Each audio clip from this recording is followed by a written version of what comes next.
Après la chirurgie reconstructrice, il se rend bientôt compte qu'il est capable de renifler quelque chose qui schlingue. Le crime. Aïe, aïe, aïe, aïe. Turn down for what? Joyeuseté joviale, jolis jeunes gens. Jurons-nous de jours meilleurs car il existe Jojo, partie 0. Ici votre fiefé-luron qui ne se démarque aucunement de qui que ce soit, Red Habit Ball, pour prêcher la bonne parole. J'aime Jojo, tu aimes Jojo, tout le monde aime Jojo. Nul doute qu'il y a eu bien du changement en ce qui concerne la popularité de ce manga culte d'Hirohiko Araki au fil de la dernière décennie. Au point où on ne peut plus échapper au phénomène, au mème et au fait que tout le monde est toqué de Tokyo Tomare alors que son génie ne date pas d'hier. Bien avant que les gens essayaient de comprendre King Crimson, les scarabées rhinocéros, les chiens morts et les 7 mois d'Io, Araki avait déjà bien toutes ces marques de fabrique qui ont fait son succès, sur un manga qu'il avait fait peu de temps avant la publication de Jojo, qui a même eu droit à une adaptation en animé. Je veux bien sûr vous parler de Bao.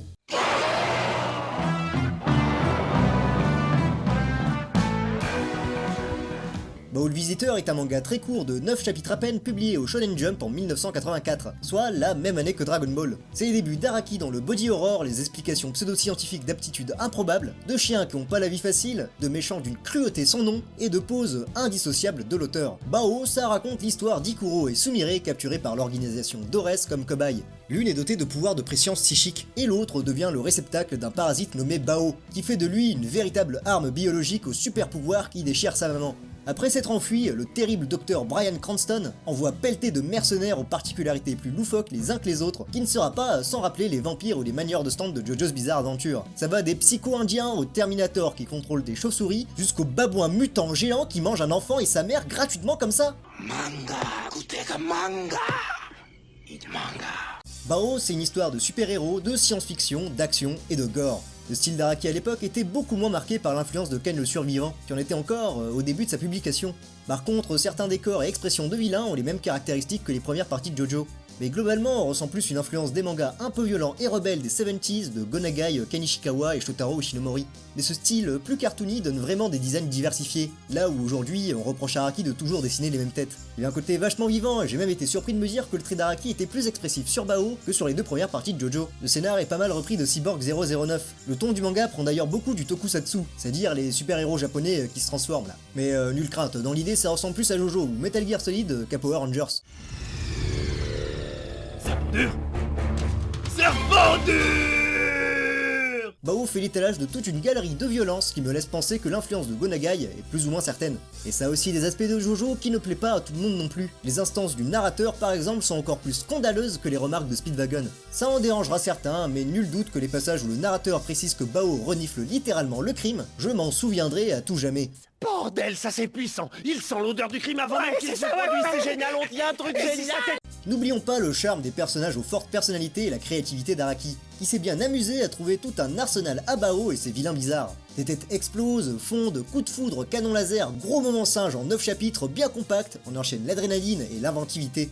Mais Araki prend tout de même le temps de montrer ses héros utiliser leur pouvoir pour tricher à des paris de course de chevaux. Pour donner une idée, l'intégralité du manga est encore moins long que le combat final de Stardust Crusaders. Mais Bao réussit à avoir l'air assez complet pour être une histoire qui se suffit à elle-même, avec la fin qu'elle a, aussi abrupte soit-elle. C'est vraiment la première aventure bizarre, et les fans les plus assidus de Jojo reconnaîtront un personnage qui s'appelle Aya, un design qui ressemble très portrait à Lisa Lisa, ou la scène quasi à l'identique des grenouilles toxiques de la partie 6. Et après quasiment 14 ans à être fan de l'œuvre phare d'Araki, je n'ai lu Bao que bien trop tard. C'est un manga qu'on gobe en une petite soirée, je vous le recommande chaudement, et c'est un must si vous aimez Jojo's Bizarre Adventure. Mais qu'en est-il de l'animé, me dira-t-on ? Dites-moi, très cher, n'y a-t-il pas le mot animé dans le dessin animé? Les seules choses qui bougent, ce sont leurs lèvres. En 89, le studio Pyro produit un OVA d'overbonne qualité de 50 minutes chrono, qui adapte en partie le manga, mais en retraficotant le scénario et les personnages pour que ça tienne le temps qu'il s'était fixé. C'est un best-of d'ultra-violence, d'action dynamique, qui a su conserver le sentiment d'adrénaline du manga. C'est l'exemple typique du bon OVA de l'époque. L'animation décoiffe, les têtes explosent, et ça fait des concessions sur ce qu'il doit prendre d'un matériel source pour pousser le truc à fond les ballons aux endroits où il faut. Par exemple, la scène avec le chien Bao contre le tigre joue super bien avec les formes et le dynamisme. La bagarre va droit au but, et les exposés scientifiques et le narrateur fausse compagnie. Malheureusement. On passe de l'intro au climax en dépit des personnalités marquées des personnages, surtout Sumire, que je vous jure que c'était un bon perso dans le manga. Il en va de même pour les méchants, beaucoup moins nombreux, moins bizarres et moins cruels que dans le manga. Par exemple, l'assistante du docteur qui est là, tout l'OVA, meurt au premier chapitre. Puis best of, ils ont pas mis mon babouin qui mange des bébés les boucles.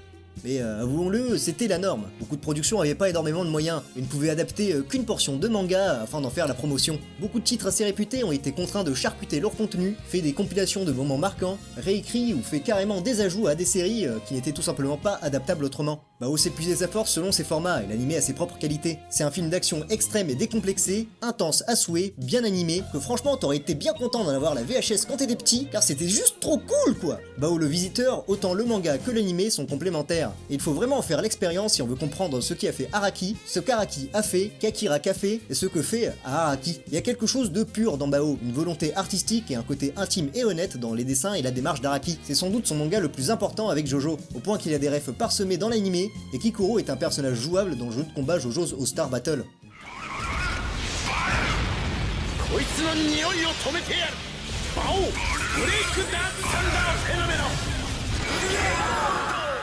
Maintenant, il faut parler du problème. Bao que ça se trouve Bao, car mis à part la VHS de l'OVA distribuée par Kazé en 95 et sa VF nullissime, Bao, c'est moi qui t'ai créé! En France, on n'a rien à faire de près ou de loin avec Bao. Et c'est ballot, c'est un titre parmi tant d'autres mangas rétro qui ne semblent pas intéresser les éditeurs et encore moins les lecteurs malgré leur qualité ou leur importance. Mais tout peut changer. Le succès de Jojo, un manga typique des années 80 mais atypique aujourd'hui, prouve que si on s'y met bien, les vieux mangas peuvent sortir de l'obscurité. Et c'est pour ça que, soyons fous, on va lancer un hashtag éditons Bao pour non seulement piquer votre curiosité sur Bao, mais aussi convaincre les fans et les éditeurs de publier le manga chez nous. La commu Jojo sait se montrer présente et très insistante. Et allez, Bao c'est une histoire courte qui peut très bien tenir en 1 ou 2 volumes, c'est pas la mer à boire. J'allais inclure Bao sur mon sujet des animés violents en donnant un exemple d'OVA ultra gore de l'époque, mais j'ai décidé d'en faire une vidéo à part entière afin de lancer le hashtag éditons Bao. Et avec un peu de chance, ça attirera l'attention. Et je vous invite alors vous aussi à faire passer le message, car il n'y a que comme ça que ça ne passera pas dans l'oreille d'un sourd. Merci, monsieur Abitbol, vous m'avez ouvert les yeux. Oh ça on verra bien. La bise. Je suis Adam, prince d'Eternia, défenseur du secret du château des ombres. Lui, c'est Kringer, mon tigre domestique. Mon secret, c'est de posséder une force fabuleuse depuis le jour où j'ai levé mon glaive magique en criant « Je détiens la force toute puissante !» Kringer se transforme alors en tigre de combat. Et moi, je deviens Musclor, l'homme le plus fort qui ait existé jusqu'ici.